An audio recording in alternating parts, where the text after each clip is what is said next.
Jadi dalam arti ini konteksnya setiap bayi yang lahir itu sebenarnya Muslim. Muslim itu artinya orang yang berserah diri kepada kehendak penciptanya. Oke. Oke, Oh ya, itu makna Muslim. Ya, makna Islam. Namanya betul. Muslim. Ya, betul, saya tahu itu. Islam artinya berserah diri. Iya. Muslim artinya orang yang berislam. Iya. Berarti orang yang berserah diri kepada Iya, pencipta. Bayi lahir kan nggak bisa apa-apa. Iya. Iya kan? Dia Muslim karena dia hanya bisa berserah diri kepada penciptanya. Iya. Dia menjadi besar karena dititipkan kepada orang tuanya. Oke. Tetapi ketika bayi itu nanti besar, bahasa Yunani di abad ketiga kira-kira tahun 270 Sebelum Masehi. Oke. diperintahkan oleh Raja Mesir. Oke. Yang memerintahkan Raja Mesir nih Pak, bukan Raja Israel nih.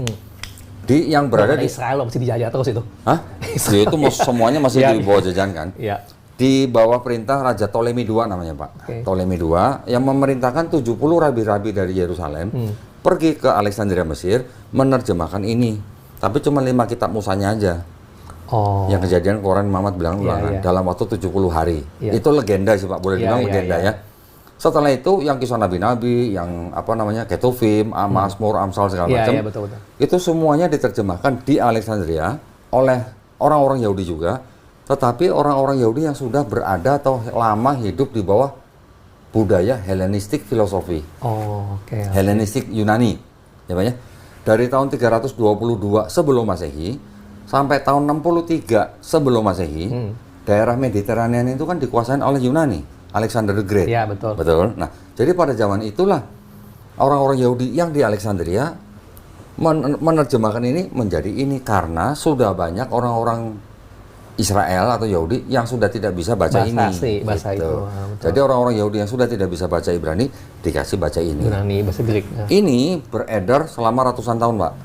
Sampai Yesus lahir, sampai Yesus diangkat. Oh, jadi ini pada saat Yesus dan sebagainya nih, mereka tuh ini. Nah, sampai Yesus diangkat ini masih ada, bahkan di abad kedua, ketiga, keempat. Oh, pantesan kalau saya nontonin ketika si kayak Alex Kono ngomong tentang apa yang Yesus ngomong, translation Greek-nya ini karena base-nya Greek ini ya. Tadi gitu. kan saya bilang ke Bapak bahwa penulis Perjanjian Baru mengutip dari Perjanjian Lama. Iya, betul. Perjanjian Lama asalnya dari sini. Oh ya, kenapa Greek ya? Nah, jadi kenapa dia ngomong Greek tuh saya? Yang ini Pak, terjemahan ini diresensi oleh bapak-bapak gereja yang tadi saya sebut.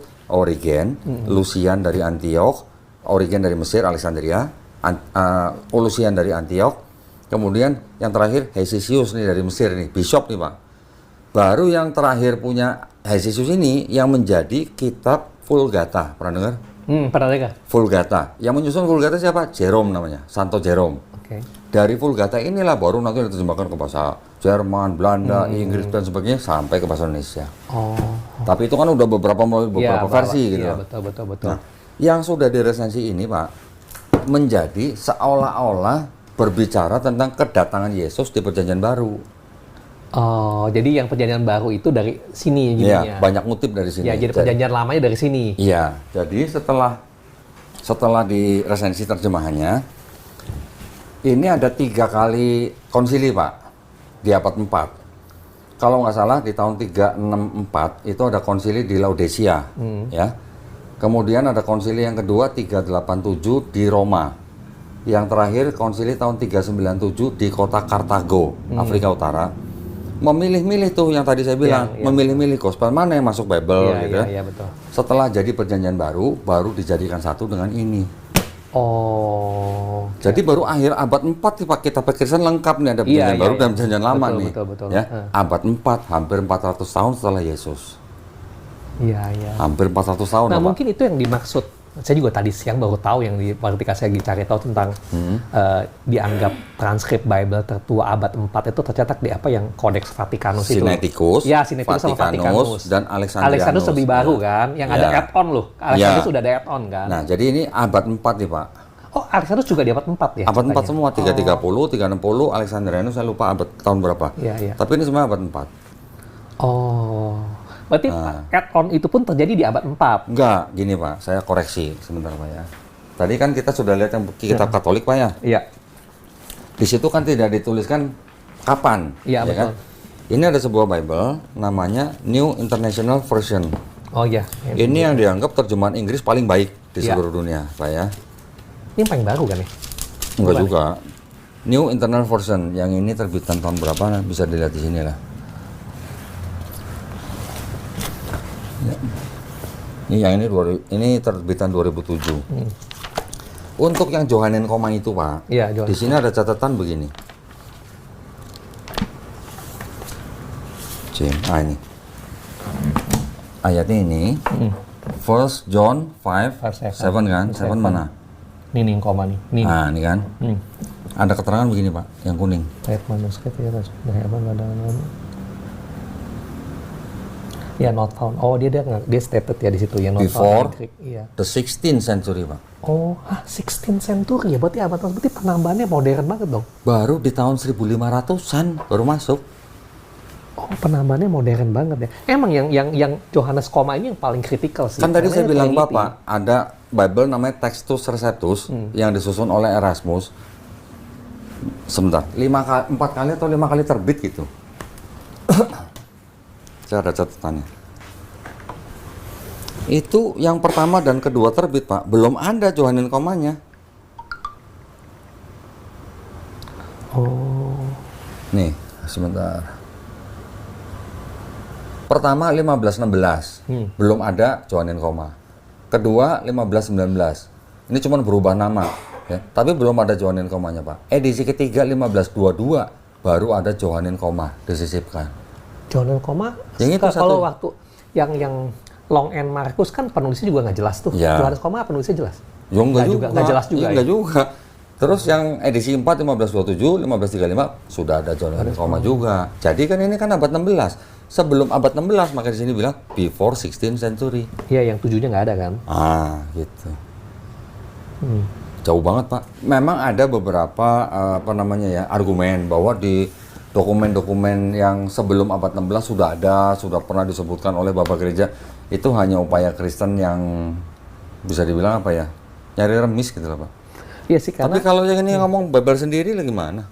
iya sih, karena ya itu paling problematik karena kebetulan ya ini baru sekarang, karena saya baru nemuin yang 2 itu ya, kebetulan 2 itu yang long ending sama yang Johannes Koma ini kan kritikal banget. Wah, bener. Itu yang paling kritikal. Banget, Ketika Pak. ditambahkan sesuatu yang terlalu kritikal, jadi match dengan konsep saat ini kan. Maksudnya Betul. seakan-akan match tidak terbantahkan lah. Betul. Karena 1 Yohanes 5 ayat 7 itulah yang dianggap sebagai ayat yang mengajarkan konsep Trinitas secara Iya, sempurna. iya, itu stated langsung, betul. Kalau Matius 28:19 yang bilang baptislah mereka dalam nama Bapa dan Putra dan Roh Kudus, walaupun itu juga sama-sama tambahan, tapi tidak disebutkan Bapa, Putra dan Roh Kudus satu. Iya, betul. Ini udah stated jelas banget. Ini satu, ketiganya satu, and these three are one gitu. Iya, betul sih.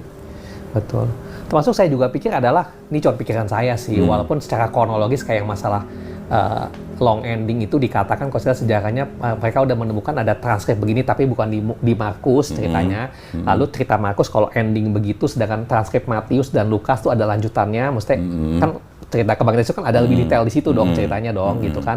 Jadi karena ditemukan transkrip ini mungkin sekitaran tahun-tahun Markus atau sebelumnya tapi bukan dari Markus, jadi kalau di klop akan sesuai dengan Matius. Cuman kan maksud saya adalah kalau misalkan tidak ditemukan transkrip ini atau tidak pernah ada long ending, pertanyaannya adalah apakah yang Matius sama Lukas punya cerita tentang resurrection itu kan jadi challenging banget. Betul. Karena Markus ini yang paling tua. Betul. Dimana ini adalah satu peristiwa yang sangat kritikal gitu kan, kritikal karena man is God lah ceritanya kan gitu. Sedangkan Matius menyadur Markus. Iya gitu kan gitu. Yang Markus short ending. Short ending, nah itu kan sangat problematik kan, misalnya challenging banget loh gitu kan gitu. Dan nah di situ ketika saya dapet, karena kalau itu dimasukin long ending itu klop tuh. Tuh, seolah-olah nyambung. Iya, gitu kan, saling melengkapi lah gitu kan gitu.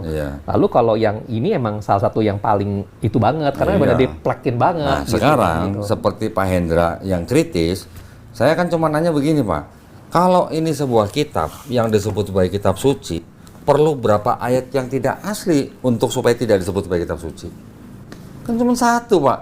Iya, betul. Begitu ada satu ayat yang tidak asli, bisa nggak disebut kitab suci? Itu dulu yang menjadikan saya meninggalkan Kristen.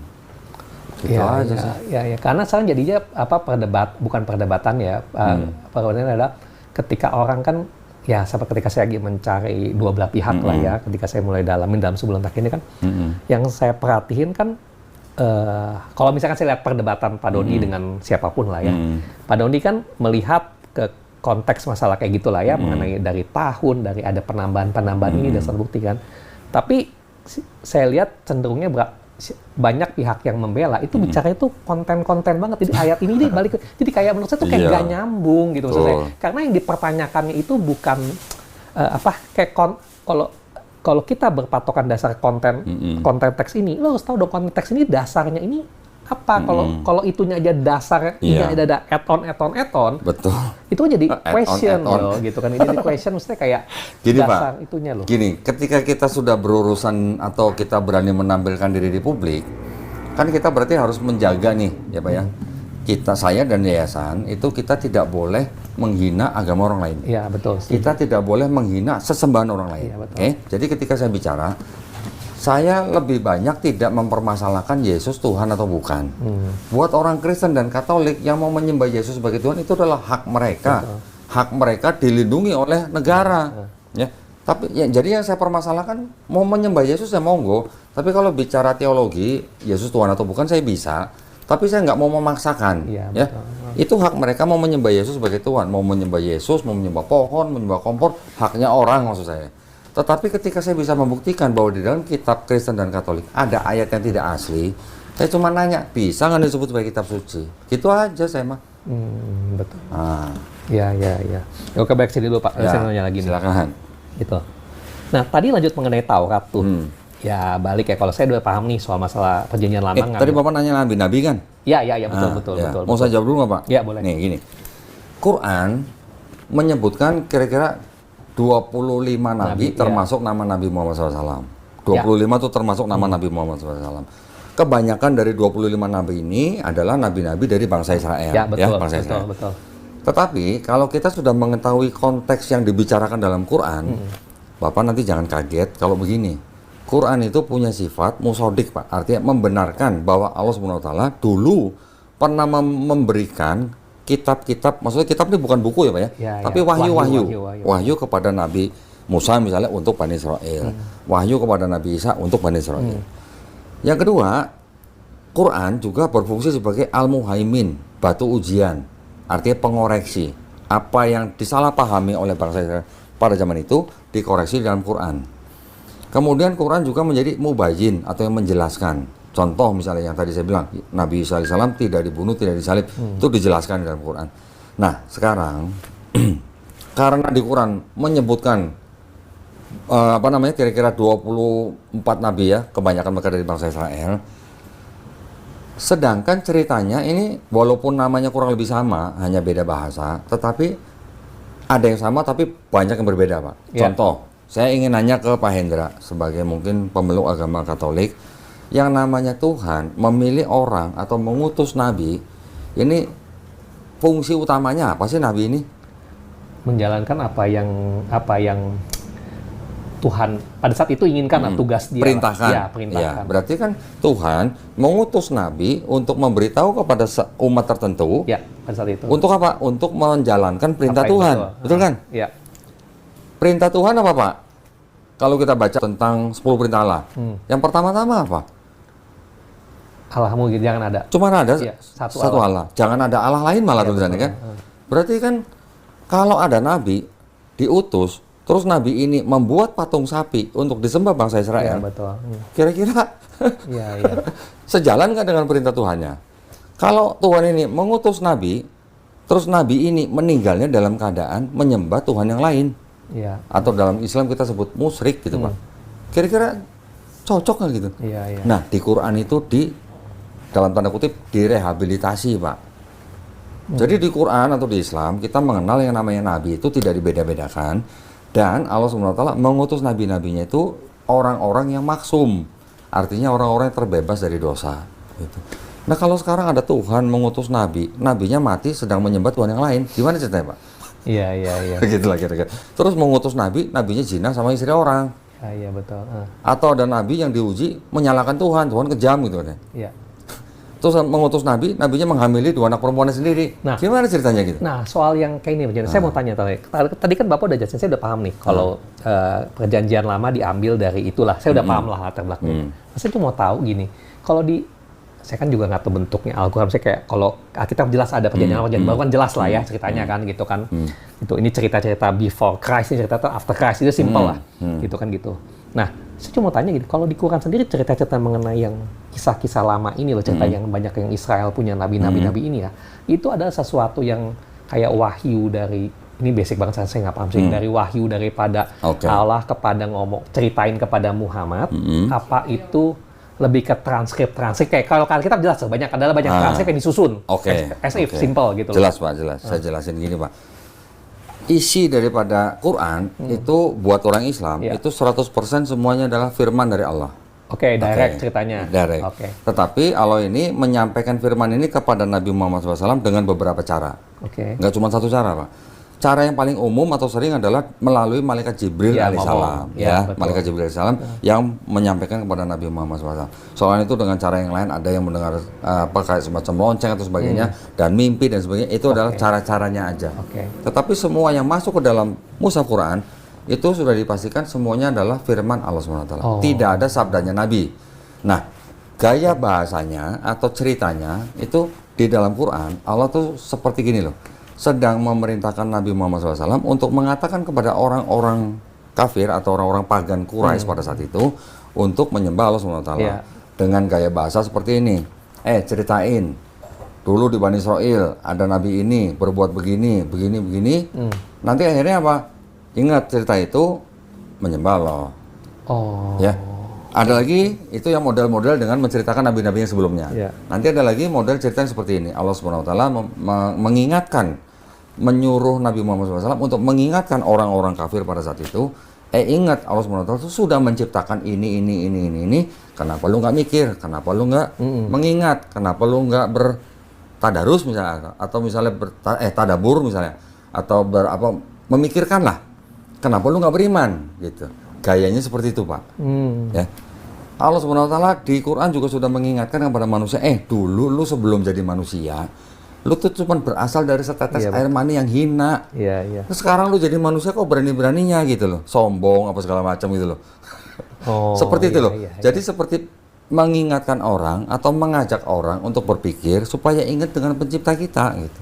Model-modelnya seperti itu gaya bahasanya. Ya.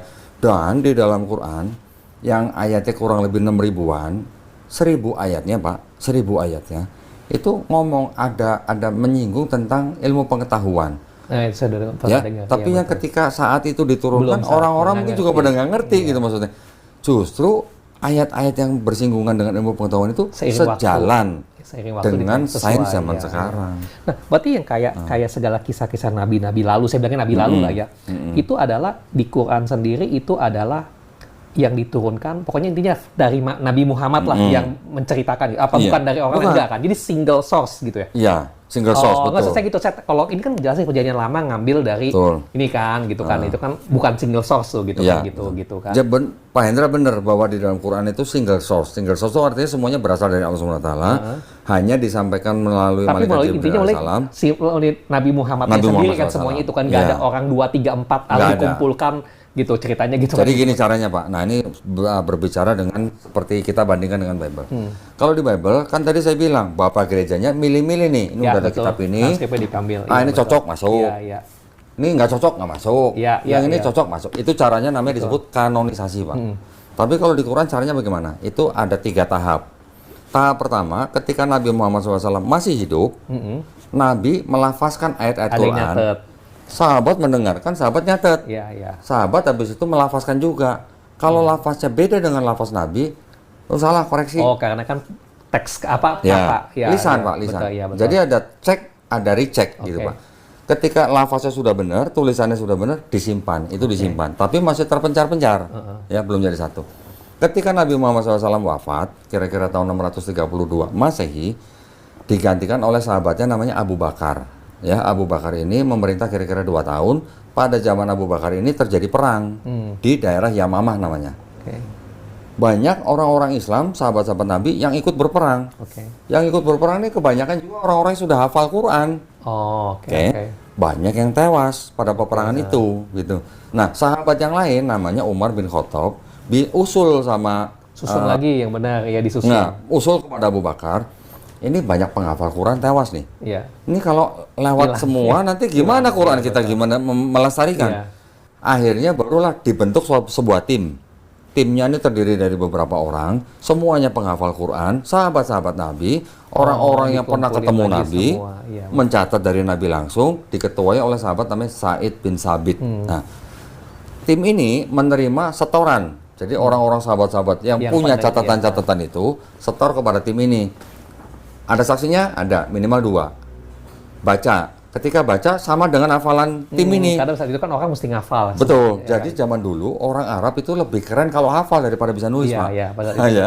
kayak cerita rakyat itu kan dihafal. Iya, iya. Iya. Jadi ketika ayat-ayat itu sudah disetor ke tim ini, baru menjadi satu mushaf. Ya, sudah disusun nih satu nih. Ini kan cuma satu salinan, Pak. Ini disimpan sama anaknya sahabat namanya Hafsah. Oke. Anak perempuannya Umar bin Khattab. Yang Abu Bakar tadi kan cuma 2 tahun. Nah, meninggal, digantikan oleh sahabat Umar bin Khattab. Salinan yang dibuat pada zaman Abu Bakar ini disimpan oleh anak perempuannya Umar. Anak perempuannya namanya Hafsah, disimpan nih. Ketika sahabat Umar bin Khattab meninggal, dibunuh, digantikan oleh sahabat yang lain namanya Utsman bin Affan. Ketika Utsman bin Affan menjadi khalifah, ada perang lagi di daerah Azerbaijan namanya, Pak. Salah satu panglima perangnya ketika pulang menghadap kepada khalifah, cerita di daerah Azerbaijan itu ada orang-orang Islam hampir bunuh-bunuhan. Oke. Kenapa? Bacaan Qurannya beda katanya. Oh. Iya, iya, Bacaan iya. Qurannya ternyata karena apa? Karena beda dialek. Oh, iya, Oke. iya. Nah, si sahabat Utsman bin Affan ini manggil tuh yang tim waktu dibikin pertama, dipanggil lagi timnya, orang-orangnya sama, dibentuk tim lagi, diulang. Kodifikasi itu diulang kedua kali. Tapi sudah pakai master yang disimpan oleh anak perempuannya Umar. Nah, itu pegangan awal. Pegangan awal sebagai master. Ini master nih. Orang lain setor lagi. Masuk lagi, dibuatlah baru ada beberapa salinan, 5 sampai 6 salinan. Baru salinan-salinan ini dikirim ke daerah-daerah yang dikuasai oleh untuk bikin satu orang Islam kesatuan sebagai standar, ya, standar. standar bacaan. Nah, pada saat itu, pada zaman Khalifah Utsman ini, itu sudah ada juga mushaf-mushaf Quran yang menggunakan dialek yang beda-beda. Nah, yang dialek beda-beda ini sama sahabat Utsman itu dibakar.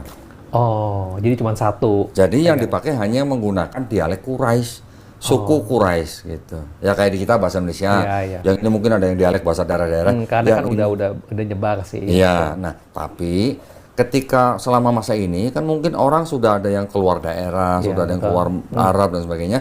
Ada orang-orang yang sudah mencatat juga Quran, tetapi menggunakan dialek dia gitu. Ya, tadi yang saya kasih contoh Malik Yaumiddin sama Malik Yaumiddin. Itu beda dialek doang Iya, gitu. betul. Contoh, kalau orang Sunda katanya nggak bisa ngomong F, Pak. Katanya. Orang Sunda bilangnya apa? Enggak, itu fitnah kata gitu. Iya, iya. Bukan TV gitu ngomongnya. Iya, ya, TV. Ya, itu hanya ketidakbisaan beberapa suku atau bangsa tentang sebutan huruf-huruf tertentu. Contoh orang Jepang katanya nggak bisa ngomong L, ya kan? Orang Inggris di London ngomongnya Friday, Iya. di Australia ngomongnya apa? Friday gitu Iya, kan? iya. Ada misalnya tulisan COLOR, bacanya color. Heeh. Ada COLOUR. Kalau Betul apa sama. salah, Pak? Sama. Iya, kan? iya, Nah, iya, kira-kira gitulah.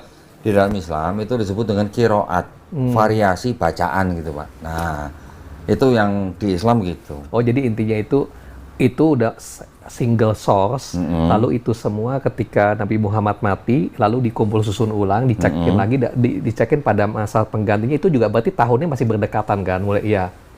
Nggak sampai 2 tahun, Pak, ketika Nabi wafat. Selesainya ketika zaman sahabat yang Abu Bakar ini, Abu Bakar Yang sampai memerintah cetakan cuma 2 pertama, tahun. Berarti nggak sampai 2 tahun. Sudah ada mushaf Quran, tapi Iya, cuma cetakan satu salinan. pertama, cetakan pertama kan. Umar bin Khattab memerintah selama 10 tahun. Oke. Utsman bin Affan memerintah selama 13 tahun. Oh, berarti kalau ini 20-30 tahun setelahnya. Cuman iya, maksimal masih 25 versi, tahun betul. udah selesai gitu maksudnya. Iya, nah, iya. kalau ini hampir 400 tahun dari Yesus iya. baru jadi.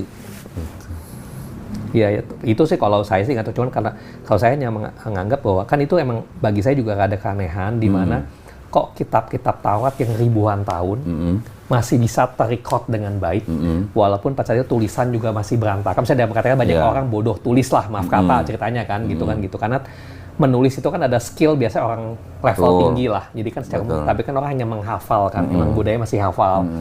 Tapi kan dari hafal-hafal itu bisa diambil lagi sama hafalannya semua sama, dianggap satu kebenaran lah. Makanya jatuh-jatuh bisa begini, Pak. Anggaplah ini kitabnya orang Kristen ya, kitabnya orang Kristen, ini kitabnya orang Yahudi. Ini kan disebut hard copy, Pak. Iya. Ya kan? Ada hard copy, zaman sekarang ini ada hard copy, ada soft copy di handphone, di komputer segala macam. Kalau semua itu di seluruh dunia dimusnahkan, bakal ada lagi nggak, Pak? Ya nggak ada. Iya betul, nggak ada. Bakal ada lagi nggak? Iya, Nggak ada, karena nggak ada yang hafal ini. Nggak usah satu buku gini, Pak. Satu lembar gini ada nggak, Pak, pendeta yang hafal? Nggak ada. Nggak ada juga. Tapi kalau Quran, hard copy maupun soft copy di seluruh dunia dihancurkan, nggak lama, Pak, ada lagi karena jutaan orang menghafal Quran. Iya. Gitu. Oke, saya paham deh gitu kan. Nah, itu. Nah, tunggu. Enggak sih, ini berarti yang pertanyaan saya ketiga ini udah terjawab sih. Oh, udah terjawab. Bukan, maksud saya adalah Alhamdulillah. gini, saya tidak terlalu mempermasalahkan mengenai versi-versi Taurat lah. Ceritanya ada beda kan, bagi saya tuh nggak penting karena kita hidup di zaman bagi saya pribadi loh ceritanya kan gitu. Nah ini apa? Ini ini satu lagi nih. Ngelanjutin dari penjelasan Bapak nih. Ini kan bahwa Quran, saya nggak tahu soal Taurat karena saya kan nggak pernah belajar Taurat, tapi kan Quran setahu saya kan salah satu transkrip yang terkonsisten sepanjang masa dan paling utuh. Itu juga banyak orang-orang tuh mengakui lah. Ceritanya konsisten lah antara semuanya dan tidak ada perubahan dari masa, intinya konsisten banget lah. Dari zaman Nabi sampai sekarang konsisten gitu kan gitu. Nah, maksud saya tuh, sedangkan kan kayak Bapak bilang kan kata-kata Arab itu kan kosakata yang banyak. Beda lafal kan beda makna. Nah, seiring waktu ini kan udah ribuan tahun dari abad ke-7 nih, ceritanya 1000 tahun lebih dari ke-7. Itu gimana ceritanya sampai satu kitab yang konsisten, tetapi sampai bisa ada, ya saya ngerti istilahnya Pak, pemaknaan sampai aliran tuh jadi banyak tuh. Ada Sunni, Syiah, saya basically kan ini single yang sebagai orang luar itu kan simplified dong ceritanya dong, gitu kan. Tapi kok entah istilahnya tafsir atau apa, kok bisa sampai begitu banyak tuh? Nah, gini. Jadi, kalau antara yang disebut dengan Sunni dan Syiah itu sebenarnya bukan masalah teologinya yang berbeda, Pak. Tapi hanya karena masalah politik. Nah, kenapa ada Syiah? Karena Syiah tidak menerima yang sahabat-sahabat tadi saya sebut.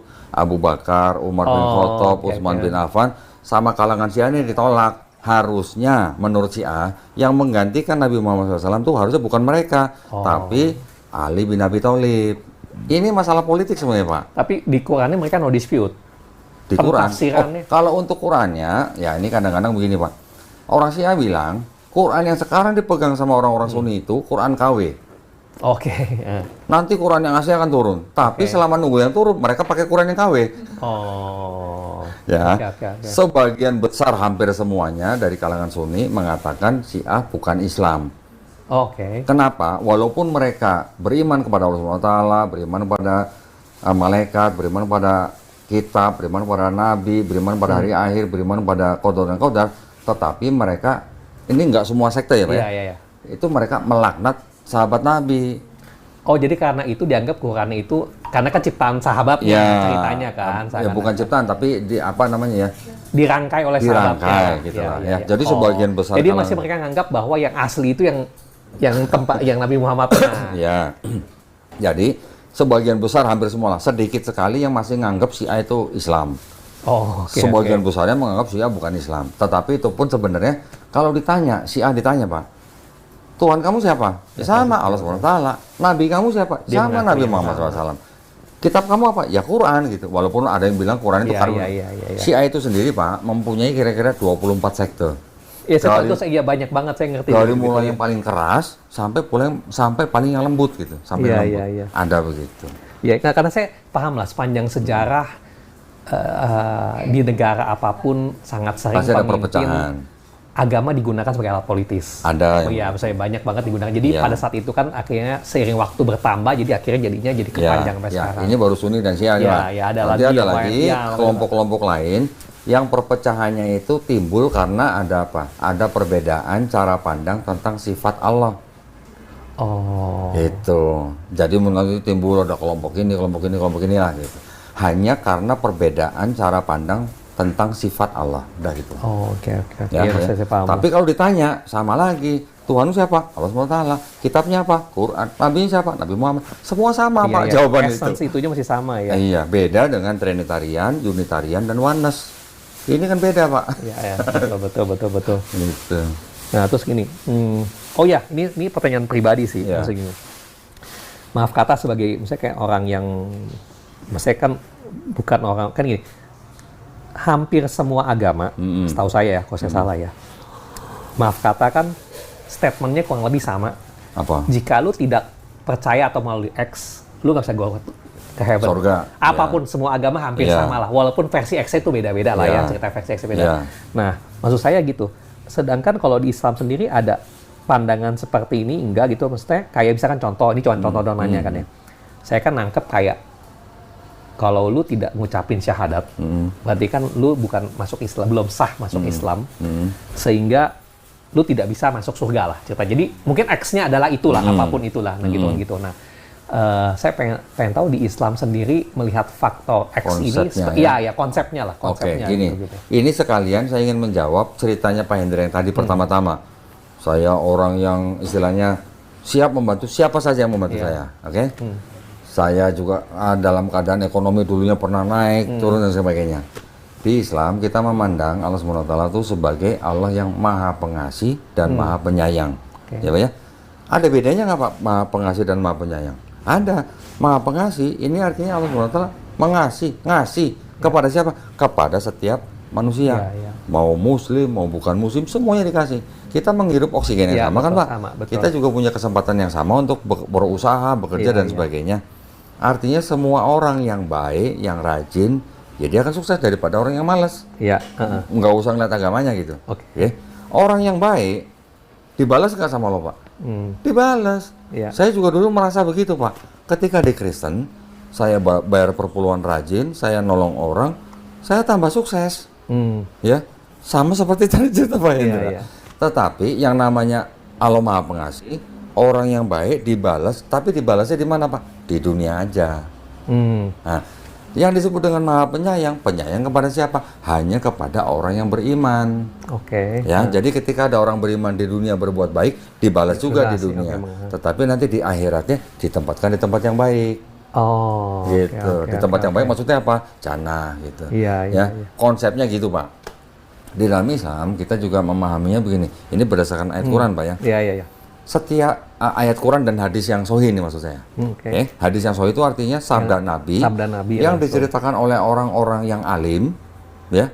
Dan ini semuanya tersambung sampai ke Nabi ini. Oke. Oke. Nabi bersabda bahwa setiap bayi yang lahir, kita semua nih yang lahir, dulu lahir dalam keadaan fitrah, Suci. suci. Orang ada bilang suci, tapi kalau saya lebih suka menggunakan istilah sifat asal manusia. Oke. Jadi dalam arti ini konteksnya setiap bayi yang lahir itu sebenarnya muslim. Muslim itu artinya orang yang berserah diri kepada kehendak penciptanya. Oke. Oke, Oh iya, setiap- itu makna muslim. Ya, makna Islam. Namanya betul. Iya, muslim. betul, saya tahu itu. Islam Terjemahan. artinya berserah diri. Iya. Muslim artinya orang yang berislam. Iya, Berarti orang yang berserah diri kepada Iya. pencipta. Bayi lahir kan nggak bisa apa-apa. Iya. Iya kan? Dia muslim karena dia hanya bisa berserah diri kepada penciptanya. Iya. Dia menjadi besar karena dititipkan kepada orang tuanya. Oke. Oke. Tetapi ketika bayi itu nanti besar, dia bisa menjadi Yahudi, Majusi, Nasrani karena orang tuanya. Oke. Oke. Ketika bayi itu lebih besar lagi, dia mendengar Islam misalnya, dia menerima Islam, bahkan dia sampai masuk Islam, orang itu sebenarnya tidak pindah agama, tapi orang itu kembali ke fitrahnya. Oh. itu Sebagai maknanya. Iya, orang yang hanya bisa atau harus berserah diri kepada kehendak penciptanya. Itu makna inti daripada muslim, Pak. Oh. Oke. Yang berikutnya, di dalam Islam kita juga memahami di Quran surat Al-A'raf ayat 172 bahwa Pak Hendra percaya kan kita punya roh kan, Pak? Oh iya, betul. Roh itu kan ciptaan Tuhan. Iya. Roh itu sebelum ditiupkan kepada kita ketika kita masih janin, roh itu sebelum ditiupkan ke kita, roh itu sudah diambil sumpahnya, Pak. Sudah diambil ikrarnya. Atau dengan kata lain, ketika kita masih dalam berupa roh, dulu, kita sudah pernah bersahadat, Pak, dulu, Pak. Oke. Bersahadatnya apa? Bahwa Tuhan kita adalah Allah SWT. Tetapi ketika kita sudah menjadi manusia, kita dibuat lupa gitu dengan itu. Oke, Ya. Tapi kan roh itu tidak akan lupa. Yang lupa kita sebagai manusia nih, ya. Karena kita punya yang namanya kesadaran kita sendiri. Nah, kenapa Allah berbuat seperti itu? Supaya nanti pada saat penghakiman nanti, roh kita tidak bisa menyangkal, Pak. Oh, Ya. Sekarang kita lahir menjadi manusia. Saya dulu pernah jadi Kristen Protestan, Pak Hendra pernah jadi Katolik dan sebagainya. Itu kan karena faktor orang tua betul, kita dan lingkungan dan sebagainya. dan betul, lingkungan. ya. Jadi ketika kita misalnya beriman menjadi orang Islam, kemudian kita mengucapkan 2 kalimat syahadat, sebenarnya kita hanya mengulang syahadat roh kita yang dulu. Oh, pandangan begitu ya. Oke. Ya. Jadi nanti makanya ketika kita masih hidup menjadi manusia, kita pengennya ketika kita meninggal, kita pengennya meninggal dalam keadaan husnul khotimah, meninggalnya dalam keadaan muslim, dalam keadaan berserah diri kepada pencipta kita, supaya apa? Supaya nanti di penghakiman kita ini dianggap sebagai orang beriman yang ditempatkan di tempat yang baik, gitu. Konsepnya gitu, Pak, konsepnya. Oh, oke. Ya. Oke. Oh iya, oke. Jadi saya ngerti deh konsep dasar seperti itu. Ya, betul. Nah, ketika kita jadi manusia sampai beranak pinak, punya keturunan dan sebagainya, manusia-manusianya kan karena sudah dibuat lupa, jadi kan mereka bisa memikirkan dengan pemikiran mereka sendiri nih, Tuhan ini seperti apa dan sebagainya, mereka mencari sendiri. Untuk itulah Allah SWT mengutus nabi-nabinya. Di dalam Islam kita memahami bahwa Allah SWT itu sudah mengutus kira-kira 124.000 nabi dan 313 rasul gitu. Bedanya nabi dan rasulnya apa? Nabi itu menerima wahyu, bisa untuk dirinya sendiri, bisa untuk umat yang lain. Tetapi kalau Rasul itu selain Nabi, dia juga menerima risalah. Risalah itu apa? Hukum tertentu untuk kaum tertentu. Seperti Taurat untuk Bani Israel, Zabur untuk Bani Israel, Injil untuk Bani Israel. Nah, kalau Quran, ini untuk siapa? Untuk rahmatan lil alamin, untuk semua alam semesta. Oke. Enggak, karena setelah saya paham, saya ada satu hal yang pada saat proses pencarian, karena ketika saya menempatkan diri untuk mencoba netral, sebenarnya ada satu konsep yang paling simple, yang saya rasa ada tanda petik ya, kesamaan utama di 3 agama ini. Yang pertama adalah semuanya kan monoteisme, semuanya ke satu Allah ceritanya. Ini sorry sebentar saya koreksi, Pak. Kalau Bapak bilang semuanya monoteisme, kalau menurut ayat-ayat yang ada di dalam kitabnya Yahudi dan Kristen, yang Yahudi saya setuju, Pak, monoteisme. Tapi kalau yang Kristen ini setengah.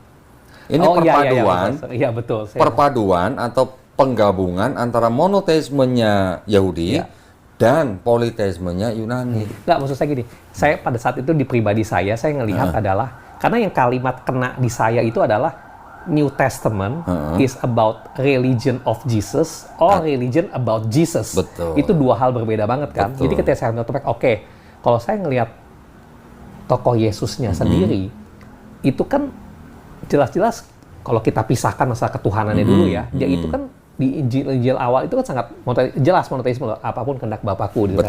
Dan bahkan tuh termasuk dari sisi ya Abraham dan turunannya lah ya ceritanya kan, semua bangsanya yang begitu jadi multi-god akhirnya dihukum lah. Pokoknya ada hukuman apapun lah ceritanya kan, segala macam bentuk banjir Nabi Nuh lah, apa itu kena hukuman lah. Pokoknya intinya tuh dari monoteisme mereka gitulah, ada perbuatan apa nah. Terus kedua, ya maksudnya kayak Bapak bilang tadi, baru klik sih ke saya ketika, karena kan Islam itu kan maknanya kan intinya berserah ke yang atas. Bahwa sebenarnya kan itu sama persis seperti cerita nabi-nabi di Taurat, yang semua apapun itu mereka berserah ke yang atas. Abraham nggak punya anak, lalu punya anak, ya kan gitu. Lalu kayak Nabi Nuh disuruh bikin perahu konyol-konyol, dia nurut. Itu kan konyol kan, kelihatan konyol kan, dan sebagainya lah. Itu kan ngeling semua tuh, termasuk bahkan kata-kata Yesus sendiri ada yang bilang bukan apa terjaga tapi kehendak Bapakku yang di surga. Dia kan stated kalimat itu kan secara Matius 26:39. Ya betul, di Injilnya dia kan stated secara jelas loh gitu kan, kehendak Bapakku yang di surga. Itu kan sebenarnya maknanya sama seperti berserah kepada yang di atas Tuhan, gitu kan gitu. Nah, itu sebenarnya transisi itu saya tahu memudahkan saya bahwa kayak bilang bahwa ini adalah sama, bahwa the God from Ibrahim, Moses, Noah, terus ke Yesus, Isa, terus ini is the same God lah. Itu memudahkan saya untuk membuka hati saya untuk untuk tidak terlalu resisten lah ceritanya, untuk memudahkan saya gitu kan gitu. Nah, di situ sih emang apalagi pas tadi Bapak jelasin soal masalah, saya udah sadar sih mengenai Islam, makna Islam. Saya nggak gitu ketika Bapak cerita bahwa tempel-tempel, oh iya ini tadi maksudnya nempel ya, seperti kayak kejadian si Abraham, dia itu kan berserah. Semua itu kan kasusnya kan mereka bersarang atas jalannya kan gitu kan kayak Yusuf dibuang ke Mesir itu jadi seseorang gitu kan, Musa juga kan. Di Quran juga diceritain tuh Pak tentang Nabi Yusuf alaihissalam tuh. Diceritain juga. Oh iya, iya Nabi Yusuf ya. Jadi maksud saya gini Pak. Saya mengutip ayat Quran surat Al-Hajj ayat ke-77. Nabi Muhammad SAW diperintahkan untuk apa? Bersujud. Ya ayyuhalladzina amanur ka'u wasjudu wa'buduh robbakum. Wahai orang beriman, rukuklah, sujudlah, beribadahlah kepada Tuhanmu. Ada sujudnya itu Pak. Dan Nabi Muhammad SAW disebut Muslim. Tadi Bapak menyebutkan tadi yang apa sesuai dengan kehendakmu di Matius 26:39. Itu Yesus juga sujud. Itu saya tahu gitu. Jadi bagi saya ketika saya kirim-kirim ini tunggu sebentar, ini belum selesai nih Pak. Kalau kita tarik ke belakang, semua Abraham juga sujud. Kejadian 17:3 sujud. Keluaran 3:48 Nabi Musa sujud. Bilangan 16:22 Nabi Musa dan Harun sujud. Yosua 5:14 Nabi Yosua sujud. 1 Tawarik 15:20 dan Mazmur 9:56 Nabi Daud dan umatnya sujud. Nehemia 8:6 Ezra sujud. Nabi juga semua. Ini semua Nabi sujud, Nabi Muhammad SAW juga sujud. Kalau Nabi Muhammad SAW disebut Muslim, berarti ini semuanya Muslim kan Pak? Karena kebanyakan juga sama syariatnya Pak. Mirip betul, itu nyambung. Contoh di Taurat ada sholat, ada puasa, ada sunat, ada babi haram, ada zakat. Kalau dulunya namanya perpuluhan. Semua syariat itu ada dalam Quran.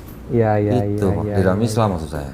Iya, makanya pada saat saya quote-quote yang ayat-ayat yang di Bible yang bahwa Yesus bersujud segala, terus saya langsung komen, menurut lo Yesus itu Islam ya? Gitu. Gue bukan ngarah ke situ. Saya berani mengatakan Yesus Islam, kenapa? Karena Yesus berserah diri kepada Tuhan atau Bapaknya. Dan kalau menurut Bapak Pak Hendra, kalau orang Kristen kan atau orang Katolik kan menyebut Yesus sebagai Tuhan. Kalau Tuhan, ini kira-kira punya Tuhan nggak Pak? Ya enggak dong. Enggak dong harusnya kan. Tapi kalau kita baca di Matius 11 ayat 25, tulisannya begini loh Pak. Kan Bapak bilang ya, nggak mungkin Tuhan punya Tuhan. Matius 11 ayat 25 Pak. Nih. Nah coba. Itu berkata Yesus, aku bersyukur kepadamu Bapa Tuhan langit dan bumi, karena semuanya itu engkau sembunyikan bagi orang bijak dan orang pandai. Iya. Oke, ada lagi begini, ini Yohanes juga. Ini yang saya bilang masih ada kebenaran nih Pak. Karena ada pesan-pesan yang sama dengan Quran. Sekarang kalau Yesus bilang Allahku, berarti Yesus punya Allah gitu Pak. Yohanes 20:17. Kata Yesus, janganlah engkau memegang aku sebab aku belum pergi kepada Bapa, tapi pergilah kepada saudara dan katakanlah kepada mereka bahwa sekarang aku akan pergi kepada Bapakku dan Bapamu, kepada Allahku dan Allahmu. Allahku Pak. Kalau Pak Hendra bilang mobilku, itu berarti mobil siapa? Nah kalau Allahku berarti Yesus punya Allah. Ya itu teman yang saya sempat mengkritik, bukan kritik kalau diri saya ya, bahwa kenapa sih kalau apa yang di ngomong simple itu lalu ditafsirkan panjang lebar? Everything kenapa harus ditafsirin? Dan gitu loh. Maksud saya mau tunjukin Bapak. Jadi yang Yohanes pun Pak, itu ada sisipan-sisipan dan adopsi. Nanti ada adopsi dari tadi apa namanya? Homer dan Euripides. Ternyata yang di Yohanes pun ada adopsi begini Pak. Bapak mungkin udah pernah lihatin belum? John 1:1. In the beginning was the Word, and the Word was with God, and the Word was God. Iya betul. Adopsi apa nih Pak? Oh iya, mana lupa lihat. Iya betul. Ya karena memang orang-orang bangsa Israel pada saat itu ratusan tahun hidup di bawah budaya Helenisme. Iya. Oke, saya dengar. Nah, terus berikutnya ini lebih ini nih apa? Ini lebih lanjut ke pertanyaan saya pribadi sih, gitu kan gitu.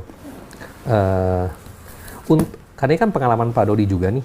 Maksudnya Pak Dodi kan sebelumnya kan dari Kristiani terus kan akhirnya transisi lah ya, walaupun butuh waktu beberapa tahun itu kan ceritanya kan gitu. Nah, intinya gini, untuk saya yang misalkan dari orang-orang dengan background seperti saya, kalau saya di mana saya tahu nih banyak kan sebenarnya mau di ajaran Yesus lah ya ceritanya kan, Taurat sama Islam ini kan ada banyak arsiran nih. Sebenarnya arsiran yang positif lah, hampir sama. Artinya benang merah. Ya, benang merah gitu kan gitu. Kita tidak bicara perdebatan Paulus lah gitu. Saya sendiri udah bisa memisahkan gitu kan gitu. Nah, kalau ketika saya pengen belajar lebih detail soal masalah Islam, itu saya urutan mulainya dari mana? Karena kan saya mau masuk ini kan untuk bisa biar tutup dia. Ya, saya urutannya mungkin fasenya ini lah ceritanya lah. Gini Pak, saya ingin ngasih analogi begini. Bapak dulu lulusan mana? Kuliah? Ekonomi sih. Iya, di mana? di IBI dulu. Apa? IBI? Iya, IBI. Apa Institut Bisnis Indonesia. Oh, Institut Bisnis Indonesia. Iya, IBI. iya, IBI. Oh, ini apa? Quick and Gi. Iya, Quick and Gi. Oh, oke. Dulu sebelum Pak Hendra mau masuk IBI, Bapak cari tahu kan IBI itu Iya, apa betul, kan? betul. Ketika Bapak sudah serak dengan IBI ini, Bapak belajar materi yang di IBI dulu di luar atau belajar materinya di dalam? Di dalam. Nah, itulah. Gitu. Jadi login dulu baru belajar gitu Pak di dalam. Oh, iya. Tapi maksud saya begini Pak, maksud saya begini. Di dalam Islam, nggak usah orang yang baru masuk Islam. Kita yang sudah dari lahir dari keluarga Muslim, seperti Mbak Ria, selesainya belajar kapan Mbak? Orang Islam. Orang Islam kan diwajibkan belajar. Oh iya. Kapan selesainya orang Islam belajar? Sampai Pak? mati, sampai pas meninggal pasti. Iya. Pas meninggal. Jadi artinya orang Islam Pak, kita juga diwajibkan belajar sampai kita mati. Gitu. Jadi ketika Bapak masuk di dalam Islam, ya udah Bapak belajar, pasti kan saya juga nanti akan pasti membina, membimbing Bapak bagaimana menjalankan syariat Islam, bagaimana berpegang teguh pada akidah Islam, bagaimana menjaga iman Islam. Itu saya akan bimbing Bapak beberapa waktu sampai Bapak bisa menjalankan sendiri, ya baru Bapak menjalankan dan terus sambil belajar gitu loh Pak. Gitu. Oke, saya paham nih begitu. Nah, itu tadi itu sih apa Ya. yang no ini cuma pertanyaan simpel bukan sih ini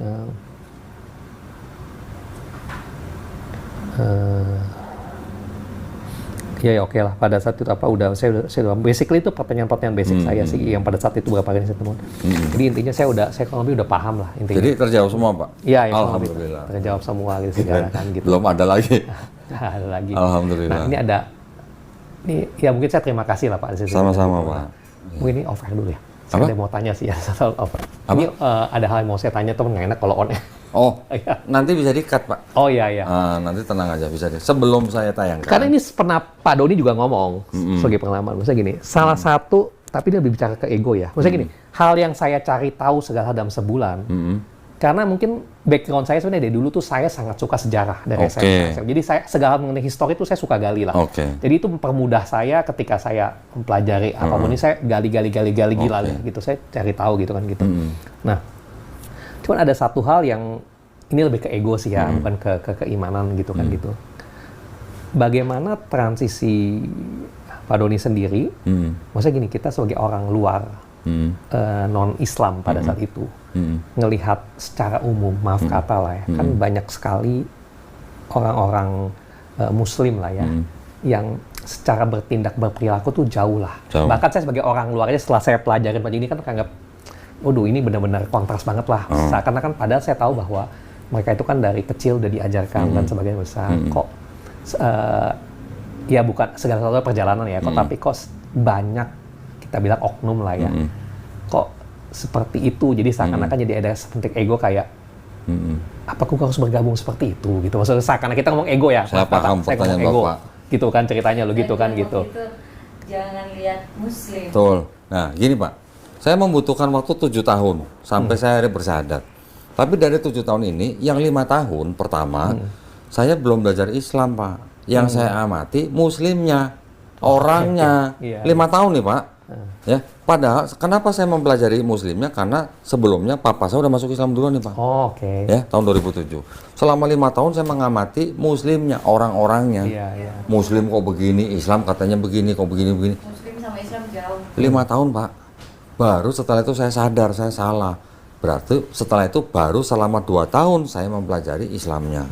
Nah, setelah saya mempelajari Islamnya, berarti ketika saya mempelajari Muslim, berarti yang salah Muslimnya, bukan Islamnya, gitu loh Pak. Ya, Pak, ini negara mayoritas Islam.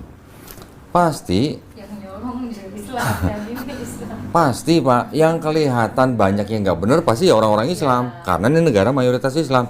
Kalau Bapak ke Brasil, yang kebanyakan tidak benar orang agama apa Pak? Maksud saya gitu.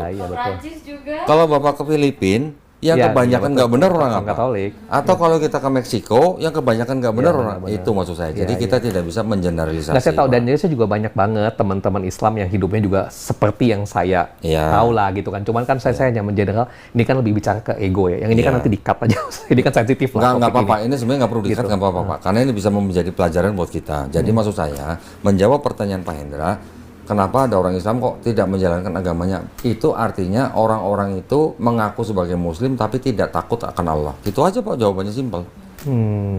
Udah itu aja. Iya, iya. Apalagi jawabannya? Kalau dia takut dengan Allah, nggak mungkin dia melakukan hal yang dilarang oleh Allah kan. Nah di Islam kita punya konsep kan, kalau nanti insya Allah nih ya, insya Allah ya, kalau Bapak Jumatan, kalau khotib berkhotbah, apa sih yang diomongin Pak? Yang pertama-tama mengingatkan jamaah untuk apa? Bertakwa. Bapak tahu artinya takwa apa Pak? Menjalankan ibadah. Bukan. Bukan, nah, kan ya kan? Ya, ya. Ini penting Pak. Yang namanya takwa itu adalah menjalankan perintahnya, Oke. menjauhi larangannya. Itu takwa Pak. Jadi seolah-olah kalau bertakwa itu kita seperti apa sih? Seperti kita jalan di sebuah jalan, ada jalan yang mulus, ada jalan yang lobang, ya, ada duri dan segala macam. Ya. Kita jalan tapi kita ngelihat nih, oh kalau kita harus dapat yang mulus supaya kita nggak celaka, Iya, gitu loh, milih jalan gitu loh Pak. Bapak kalau ketemu jalan yang lobang, Bapak hindarin atau Bapak tabrak? Ya hindari. Nah, itu seperti itu Pak takwa Pak. Kita menjalankan perintahnya supaya kita tidak celaka, gitu. Ya, ya, Insya ya, Allah. ya, ya. Oh, oke, oke. Ya itu sih lebih ke pribadi sih. Walaupun saya banyak teman yang Iya. itulah. Cuman kan saya sebagai gambaran Nah, bahwa kadang-kadang teman pun yang orang yang menjalankan Islam seakan-akan membedakan diri mereka Betul. dengan itu fakta lah betul. gitu kan. di Jadi Pak lapangan kalau di kan, Islam gitu. sendiri Pak, kita sendiri tahu yang namanya teman yang baik. Itu seperti apa sih dalam Islam? Teman itu kalau kita ngeliat dia Pak, kita jadi ingat Allah Pak. Ya, ya. Bisa nggak begitu? Pernah nggak ngeliat orang begitu? Iya. Ngeliat orang, oh kita ingat Allah. Berarti karena orang itu dekat dengan Allah atau takut akan Allah gitu Pak. Iya, Atau setiap kali omongan dia, setiap kali tindakan dia mengingatkan kita untuk dekat kepada Allah. Itu teman yang baik Pak. Nah kalau teman-temannya tidak seperti itu, malah dia ngajak apa minum misalnya atau segala macam, ya sudah kita cukup kenal aja, tapi jangan dekat gitu maksud Cuma saya. anti babi doang. Kan ini cuma anti babi doang kan? Bisa jadi itu bisa jadi karena dia nggak boleh makan babi, Iya, iya. tapi yang lain dia nggak takut lah apa Iya, bedanya. anti babi doang. Tapi maksud saya gini Pak, di dalam Islam tuh begini, sedosa apapun kita, selama mulut dan hati kita la ilaha illallah, pada ujung-ujungnya nanti, walaupun kita dihukum dulu nih Pak, pada ujung-ujungnya nanti tetap di surga gitu loh Pak maksudnya. Ya, karena itu untuk membayar maksiat yang kita lakukan di dunia. Oh. Tetapi selama hati dan mulut kita la ilaha illallah, ujung-ujungnya kita tetap surga. Itu maksudnya. Ya. Oh, satu lagi terakhir tentang ini nggak tahu ini budaya apakah harus nanti. Apa? Kan saya perhatiin kan kalau orang-orang Islam dan Muslim sangat identik dengan misalkan contoh kayak cara berpakaian lah. Misalkan kalau lagi lebaran pakaiannya kan identik tertentu, ya kan gitu. Saya tidak bilang soal hijab ya, ini saya ngomong cowok gitu kan gitu.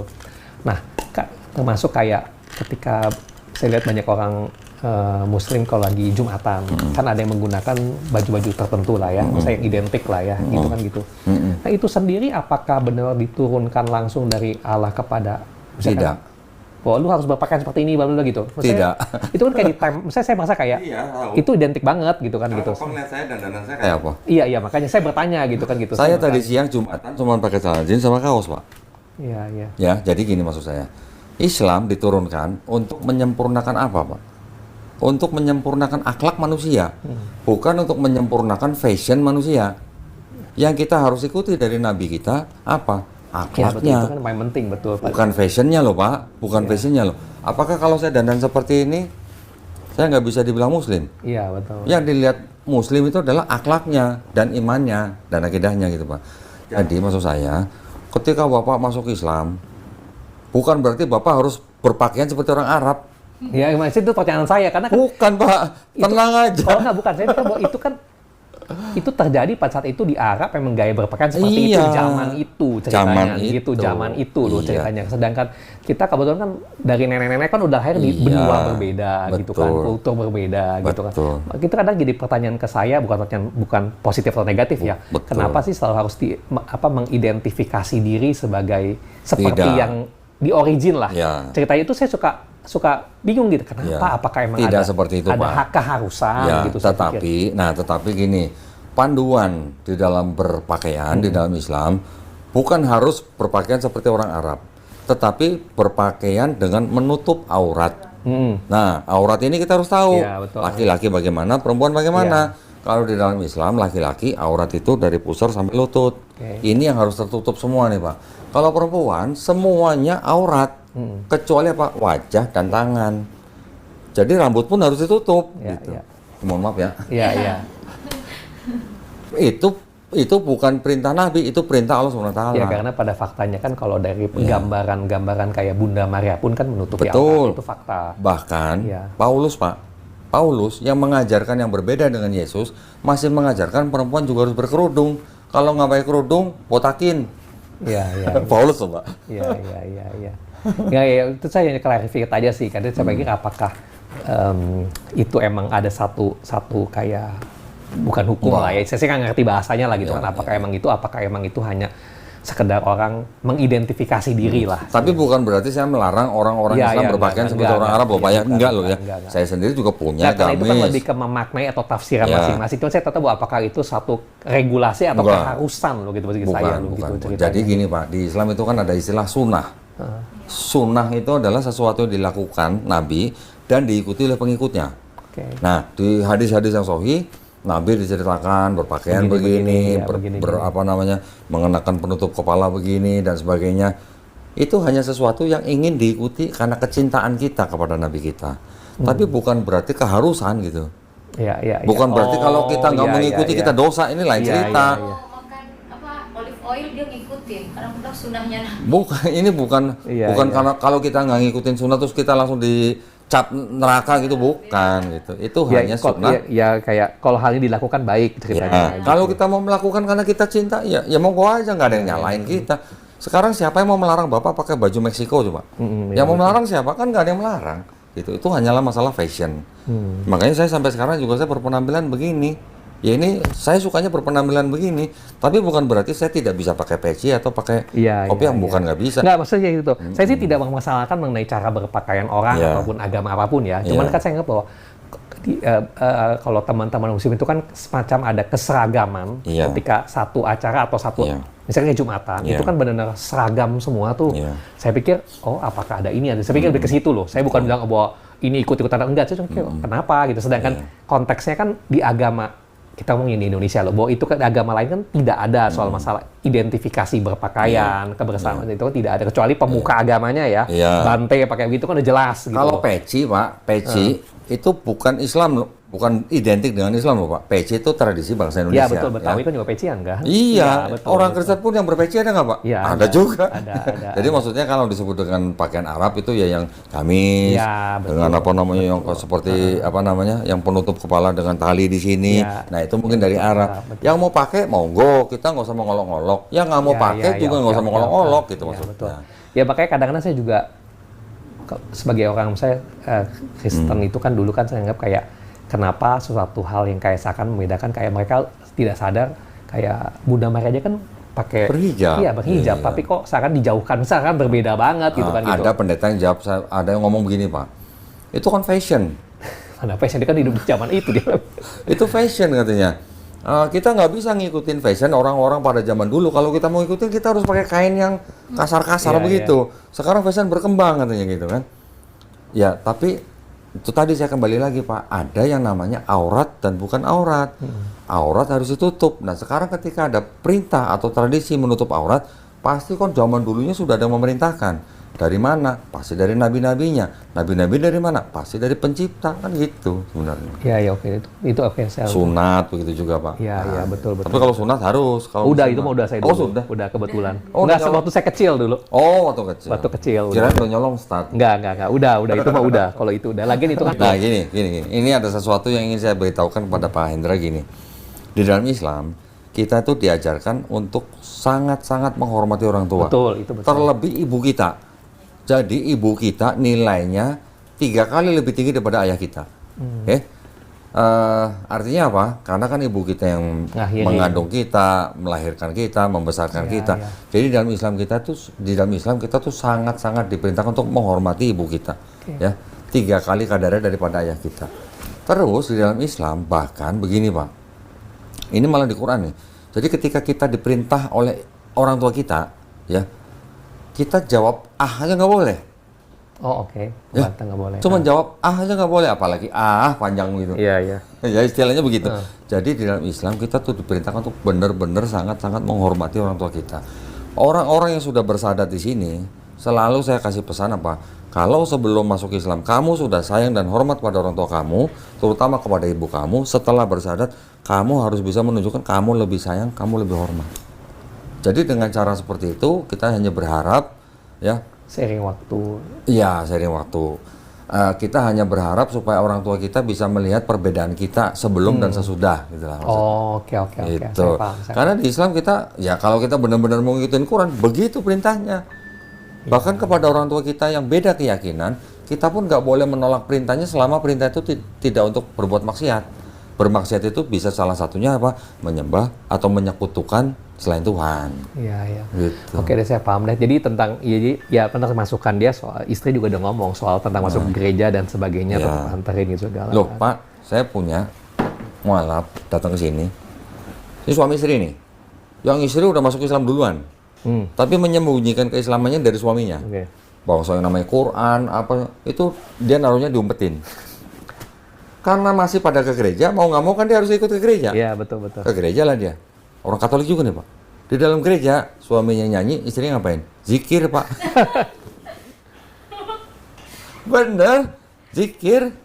Ada juga, kemarin mualaf juga pernah podcast di tempat saya. Dia sudah masuk Islam sudah sekian tahun, tapi dia masih nganterin mamanya ke gereja. Tapi kalau mamanya masuk gereja, dia keluar makan bakso atau mie ayam. Begitu Pak. Iya. Nggak, karena ya saya pada saat ini, kan ini pertimbangan pribadi saya kan, karena tentang usia ibu udah sebegitu, dan saya anak tunggal, Oke. dan kalau saya langsung melakukan frontal itu, saya juga, ya kita mungkin mikir terlalu jauh lah, tapi kan bahwa kemungkinan, cuman ngomong sebagai manusia biasa, belum ada outcome yang sangat positif kalau mendadak terlalu frontal lah. Menurut saya gitu. Jadi mungkin approach-nya sedikit harus lebih smooth lah gitu ceritanya. Yang tahu bagaimana caranya, kapan, waktu segala macam, cuman Pak Hendra. Karena Pak Hendra yang paling dekat dengan mamanya kan. Anak. Iya.